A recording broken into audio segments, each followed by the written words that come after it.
안녕하십니까. 신의 한수의 신혜식입니다.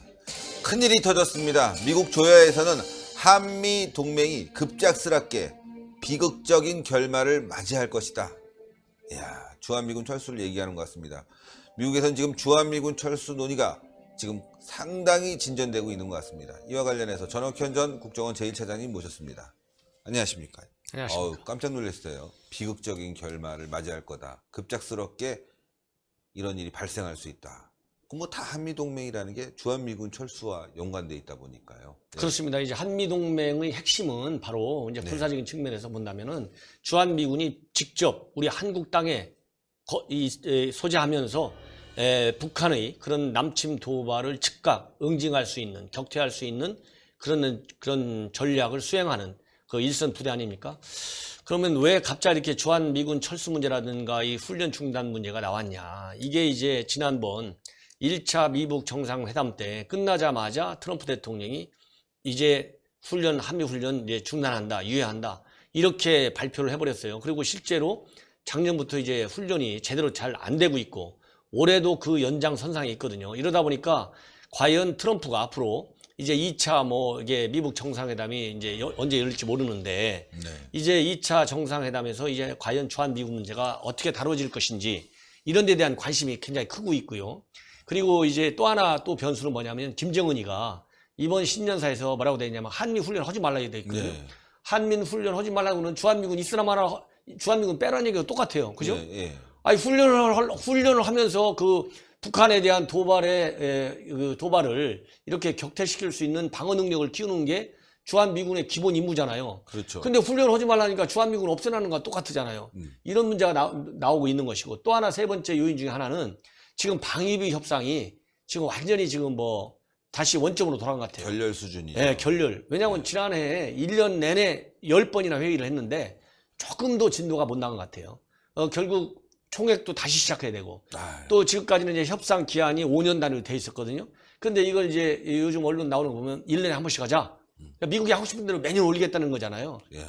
이래가지고 이런 방위비 협상이 지금 완전히 이제 딱 결렬된 상태. 이러다 보니까 미국의 이제 전문가들이 이러다가 트럼프 쪽의 성격에, 왜냐하면 돈만 가지고 이 주한미군이 있을 필요가 있느냐 없느냐 이렇게 따지는데, 이러다가 무슨 일 나는 거 아니냐. 그래서 심지어는 미국 내 전문가들 중에는 방위비 협상에 대해서 우리 한국 정부가 돈을 증액시키지 않으면 결국 다음 2차 정상회담을 하게 될 경우에 트럼프가 이거 나 주한미군 감축하겠다, 이렇게 나올 가능성도 있고, 그러다 보면은 이제 느닷없이, 그렇잖아요. 2차 정상에서 만약 그렇게 되면 정말 느닷없는 거잖아요. 예.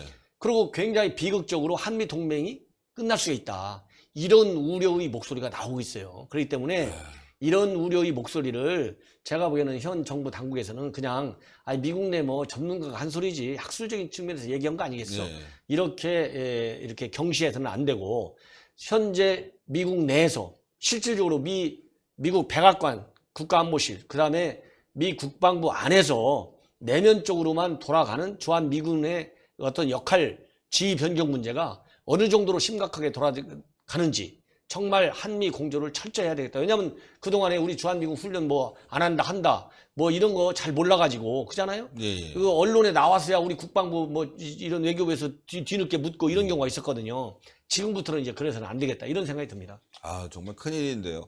한미동맹과 관련해서는 정말 끈끈하게, 정말 굳건하게 이어가야지만 이 대한민국 경제가 살아날 수 있고 경제의 뒷받침이 될 수 있는데, 지금 한미동맹이 와야 되면 경제가 무너지는 거 아니겠습니까? 그리고 또 하나는 우리 주한미군 주둔비 관련해서는 저희가 할 수 있는 만큼은 해왔다고 생각하는데 미국은 부족하다고 생각하겠죠, 물론. 근데 우리의 입장을 그렇게 설득해도 안 된다는 거는 결국 트럼프 대통령, 미 행정부 입장에서는 뭔가 좀 안 좋은, 이거 어차피 판 깰 거야, 이런 게 있는 거 아닌가, 이런 걱정도 된단 말이에요. 그러니까 이제 트럼프 입장에서는 제가 볼 때 여러 가지 이제 고려를 하겠지만은, 기본적으로는 예를 들어서 우리 같은 경우 미국이나 일본이나 이런 EU에 비해서 우리가 이 부담금이 결코 작지가 않아요. 더군다나 우리는 미국한테 연간 6, 7조 이 정도의 엄청난 군사 장비를 사들여 오고 있잖아요. 네. 그리고 평택기지는 거의 공짜로 다 지어준 거예요. 네. 그거 10조가 넘는 우리 예산 투입을 해가지고 전 세계에서 제일 큰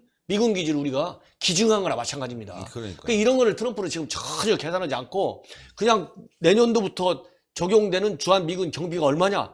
여기에 한국이 돈 얼마 내느냐? 이걸 가지고 지금 트집을 잡는 거거든요. 그렇기 때문에 제가 보기에는 그래요. 트럼프의 주장을 제가 받아들이는 거 아닙니다. 이해하는 거 아니에요. 이해 못해요. 그리고 주한미군의 경우에는 지금까지 우리가 분담해준 비용을 다 쓰지 않고 지금 남아있는 돈이 몇천억 돼요. 뭐 3천억, 4천억 이렇게 되는 걸로 알고 있어요. 그러면은 이 돈 때문에도 지금 우리가 충분하게 주고 있다는 거잖아요. 그러기 때문에 플러스 마이너스로만 따지면 우리가 정말 억울한 거예요. 트럼프가 왜 한국에 돈 안 내냐가 아니라 우리는 충분히 냈는데 트럼프는 왜 인정을 안 해주냐? 우리가 불만이 사실 더 많아요. 그러니까 그런 부분에 있어서 미국이 알만도 할 텐데 이렇게 협상을 오래 하다 보면 그런 입장을 트럼프 행정부에 전달했을 거고 대한민국이 이렇게 뭐 건물도 짓고 부지도 내줘서 상당 부분 곤란해 한다. 열심히 하고 있는 것 같다. 이게 전달돼서 트럼프 대통령이 아 그래 뭐 이 정도는 인정해 줄게 이렇게 돼야 되는데 그걸 안 하는 걸 보니까 뭔가 좀 미묘하게 말이죠. 어차피 판 깨질 거 계속 이거 가지고 문제 삼자 이런 게 아닌가 싶어서 걱정되는 거죠. 그러니까 이제 여러 가지 전략적 고려를 할 겁니다. 이제 그런 식으로 예를 들어서 지금 한미 공조의 틀 안에 한국 정부에서 어느 정도 역할로 우리 미국의 입장에서 북한을 대해왔는지 이런 것도 당연히 판단하겠죠. 그러니까 그런 그 이제 정책적인 한미 공조의 기여 부분이 어느 정도 되느냐 그런 것도 판단하겠지만은 지금 트럼프 입장에서는 제가 볼 때 트럼프가 여러 가지로 이제 외교적인 현안을 다루는 걸 보면 순수하게 돈의 가치에서만 동맹을 보고 있고 돈의 가치에서만 주한미군이 있을 필요가 있느냐 없느냐 이렇게 보고 있어요. 그렇기 때문에 지금은 1년 정도 죄송합니다. 1년 정도 협상을 해왔으면 우리 정부도 지금 가지고 있는 논리는 충분히 전달을 했다. 그러나 우리가 제공해주는 논리에 미국이 받아들일 준비도 전혀 되어 있지 않고 앞으로도 받아들이지 않을 확률이 저는 굉장히 높아요. 그러면은 억울한 것은 우리지만 필요한 것은 주한미군이 그 대한민국 우리 국민 국가잖아요. 그렇기 때문에 어차피 어느 정도의 인상은 불가피하다. 그래서 제 생각은 뭐냐. 어차피 안 주고서는 못 버틴다. 그러면 주한미군 빼가라고 할 겁니까? 그건 안 되잖아요. 억울하더라도 우리가 약자이기 때문에 미국을 동맹으로 끌어들여갖고 대한민국을 방위하는데 같이 오는 거예요. 그렇기 때문에 억울하지만 어느 정도 100%는 만족을 못 시켜주더라도 딱 우리가 깔끔하게 여기까지는 우리가 내주겠다. 딱 해서 내줘가지고 이거를 빨리 타결을 해서 오히려 트럼프의 환심을 사는 것이 낫다. 어차피 준 거 질질 끄다주면 트럼프 승질 날 대로 승질나고 이렇게 되잖아요. 그러면은 우리가 미국한테 받아올 선물도 못 받아와요. 그래서 제 생각은 예를 들어서 이 방위비를 미국이 얘기하는 일정 부분을 조금 좀 주고 받아주고 그 대신으로 우리가 받아올 것 중에 현재 남아있는 제일 큰 패키지는 뭐냐면 제가 알기로는 우리 자동차 수출이 미국에 굉장히 크잖아요. 그러니까요. 자동차 관세를 지금 엄청 높인다는 거 아니에요? 25% 막 이렇게. 그러면 대한민국 현대차 수출 하나도 못 해요. 망하는 거죠. 망하는 거예요. 그러지 않아도 지금 우리 한국 자동차 산업이 굉장히 어려움에 처해 있는데 그렇기 때문에 제가 보기에는 내가 방위비를 이렇게 화끈하게 트럼프 욕심대로 내가 이렇게 채워줬으니 당신도 우리 정부한테 선물을 달라. 그래갖고 빠토제로 자동차 관세 낮춰달라. 이렇게 세게 이렇게 수압 교섭을 할 필요가 있다. 저는 그런 생각이 듭니다. 그러니까 이거 안 주고서는 못 견딥니다. 두 가지예요. 어차피 깨질 거라는 생각. 또 우리 정부도 그래 어차피 깨질 거니까 계속 밀자. 뭐 방위비 분담금으로 주한미군이 철수한다 이런 얘기가 들려오는데 사실은 뭐 잘 된 거 아니냐. 어차피 우리는 주한미군 필요 없었는데 이런 좌파 정부의 생각이 서로 맞아떨어진 거 아닌가. 지금 뭐 한미동맹 거의 깨졌다시피 할 정도로 움직이고 있지 않습니까. 뭐 한미 군사합동훈련도 그렇고 한미 간의 어떤 그 동맹 문제에 있어서 사드 문제부터 시작된 것들 이런 것들 하나도 안 풀면서 자꾸 지금 우리는 돈을 안 내려고 하니까 미국 입장에서는 부자 나라가 안 된다. 그리고 동맹으로서 할 일을 하나도 안 하고 있다. 뭐 사드 문제도 그렇고 중국과의 문제도 그렇고 뭐 북핵 문제도 그렇고 그러다 보니 뭐 이런 것들이 아주 미묘하게 얽히면서 미국도 지금 마음상에 있는 거고 우리 정부는 요 기회에 이 좌파 정부가 주한미군 철수에 어떤 명분을 삼자 뭐 이렇게 생각하는 부분도 저한테는 있거든요. 아니 그러니까 이제 저도 그 지금 그 말씀이 그런 나름대로 그 미국 입장에서도 상당히 그 좀 불쾌하게 생각할 수 있어요. 예를 들자면 지금 현재 그 반미 단체 있지 않습니까? 우리 국내 좌파 단체 중에 반미 활동 엄청 하잖아요. 아니 새벽에 기습 시위를 해가지고 미 대사관에 쳐들어갔다는 거예요. 그 성적이도 다 찍고 또 트럼프 전에 이제 매티스 뭐 볼튼 이런 사람들 뭐 화형식 이런 아주 트럼프 극렬 대통령도 예, 마찬가지고 그렇죠. 화형식하고. 예, 예. 화형식하고 트럼프 대통령도 예. 이게 극렬 시위 데모를 하는 거예요. 이 반미 단체가 지난 가을서부터 데모를 뭐 수십 차례 하고 기습 시위도 똑같은 방법으로 수십 차례 했다는 거예요. 그런데 이걸 경찰이 잡아가가지고 사안이 경미하다. 그리고 이 사람들이 묵비권을 행사한다. 이래가지고 구속영장 청구도 안 하고 그냥 다 돌려보냈다는 거예요. 이러니까 이걸 미국 대사관 입장에서 볼 때는 어처구니가 본래 없죠. 미국 대사관은 미국 땅이나 똑같습니다. 거기서 시온 사람들 앞으로 아마 이게 평생 사안이 동안 경미하지 미국에 않아요. 입국도 못해요. 미국에서 비자 절대 안 줍니다. 미국은 그 국가 테러 분자들로 봐요. 그런 사람들을 절대 비자 안 줘요. 그런데 그 사람들을 갖다가 다 돌려보내버리고 사안이 경미하다 그러니까 미국 정부 입장에서는, 그리고 그 사람들 주장하는 게 뭡니까? 미군 철수하라는 거 아니에요. 그렇죠. 그렇죠. 가장 그 세게 얘기하는 게 미군 나가, 미군 철수해.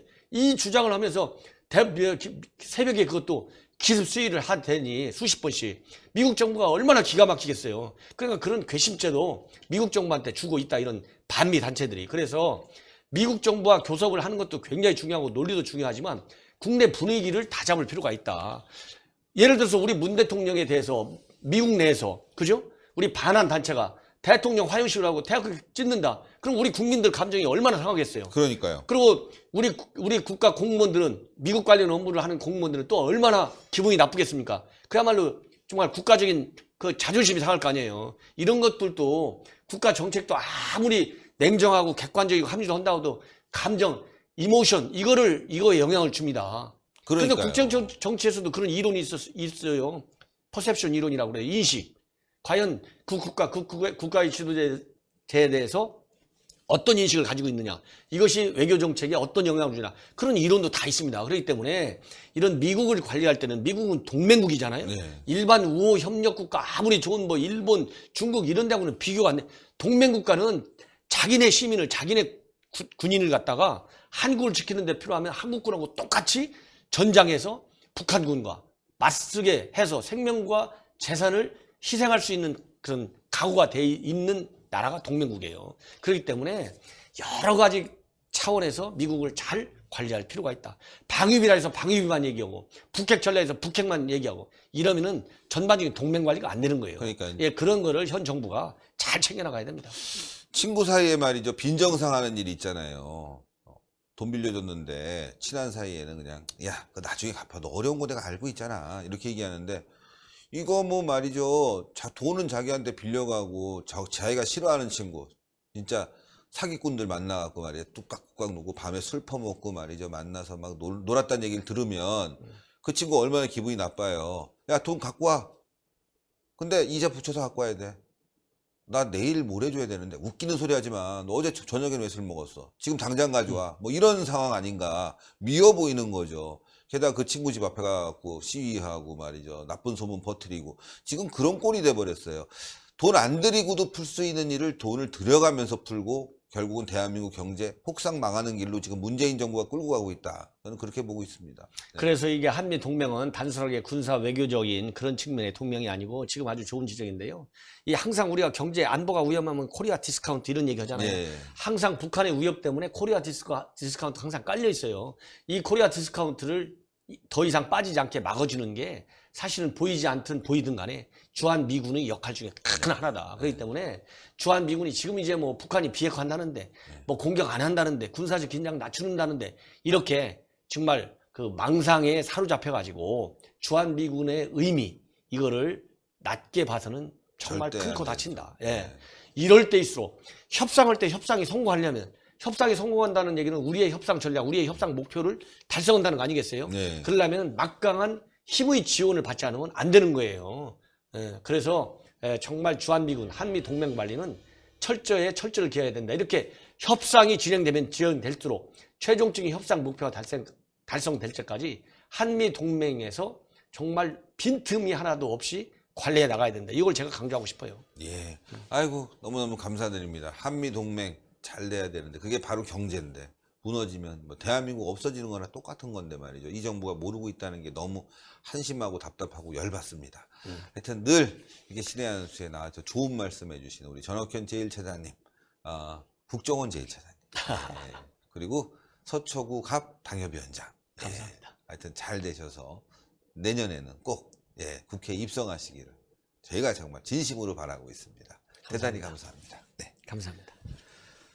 예, 전옥현의 안보 정론 TV도 여러분들 많은 시청 좀 부탁드리겠고요. 구독도 부탁드리겠습니다.